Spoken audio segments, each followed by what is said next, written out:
It's Friday, the 22nd of November, 2024. Welcome to the Fast 5 Business News by Fear and Greed, where we give you the top 5 business stories you need to know in just 5 minutes. I'm Michael Thompson, and good morning, Sean Aylmer.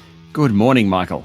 Sean, 5 stories, 5 minutes. Let's go. Story number 1. Federal Treasurer Jim Chalmers has directed the Future Fund to prioritise investments in housing, renewable energy and infrastructure. Now, this is significant because it's the first time in the history of the Future Fund that the government has mandated how the fund should invest.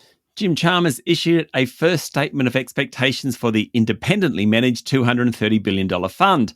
Dr. Chalmers said the new investment mandate wouldn't come at the expense of performance. He said he's committed to the fund's independence and commercial focus.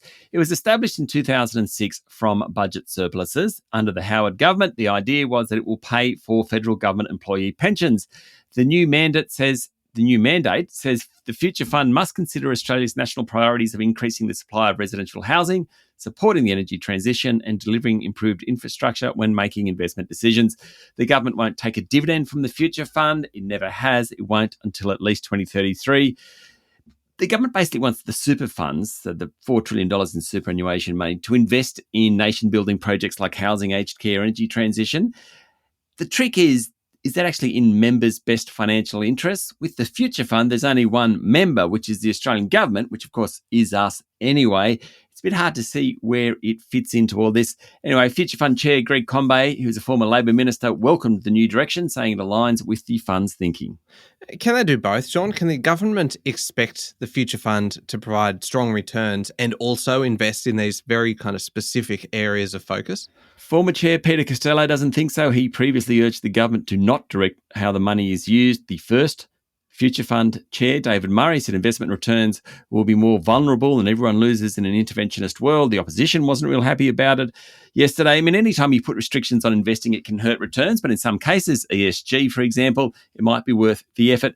The fund has a goal of 4 to 5% above inflation, 10-year average returns over 8%. So it's done pretty well so far. Yeah, it has. All right, moving on to story number 2 now. The year's biggest float, worth $4 billion, is set to list on the ASX on December 12. And it's going to be a portfolio of data centres, Sean. The IPO has been in the offing for a while. Now it's been fully underwritten and it is right to go, orchestrated by a guy called David DePilla. He runs HMC Capital, well known in markets in Australia. It takes advantage of some of the hot themes around the place, property and data centres, technology and infrastructure. Holds 13 assets in Australia and the US. It'll be the biggest IPO for 2024, the biggest IPO for a real estate investment trust, a REIT, for several years, really. In September this year, PE group Blackstone, of course, bought AirTrunk. That was a $24 billion purchase of that data centre group. But in terms of public markets, ASX, this is by far the biggest this year. Story number 3, not good news for anyone with a mortgage, Sean. Westpac has joined National Australia Bank in pushing back its forecast of a rate cut until May.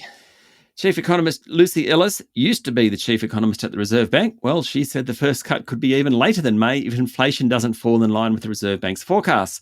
Ms. Ellis and other economists say the wording of the board minutes released this week seem to count out any chance of a rate cut before May, unless there's an unexpected deterioration in the jobs market. Ms. Ellis expects the benchmark rate to be cut 100 basis points by the end of next year, which means won't be a cut until May next year at the earliest, but then there'll be 4 of them.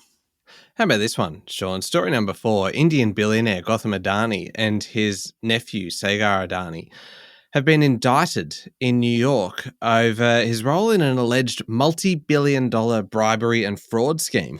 Authorities claim Adani and 7 other defendants, including Sagar, agreed to pay $265 million in bribes to Indian government officials to obtain solar energy supply contracts, expected to yield about $2 billion worth of profit over 20 years, according to Reuters. The case involves alleged violations of the Foreign Corrupt Practices Act, a US anti-bribery law. According to the indictment, some conspirators privately referred to Gautam Adani as numero uno, or the big man.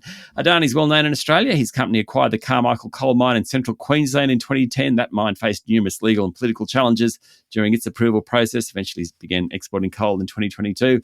One local company not benefiting from the charges announced yesterday is investment firm GQG. It's got a large stake in the Adani Group. Its share price was down 20% yesterday. I think that's a life goal of mine, to be referred to as numero uno or the big man. Definitely the big man. Yeah, indeed. All right, last one. Story number 5. Let's file this one under people who have too much money, Sean. Mm-hmm. A crypto entrepreneur has paid $6.2 million for a banana taped to a wall at an art auction in New York. That was more than 4 times its pre-sale estimate. He really wanted that fruit. Yeah. Justin Sun, the Chinese founder of crypto platform Tron, bought the banana stuck to a wall with duct tape. The pre-sale estimate was $1.5 million, according to the Financial Times. Seems a bit rich at that level. Son said the piece, known as Comedian, is, and I quote, not just an artwork, it represents a cultural phenomenon that bridges the worlds of art, memes, and the cryptocurrency community.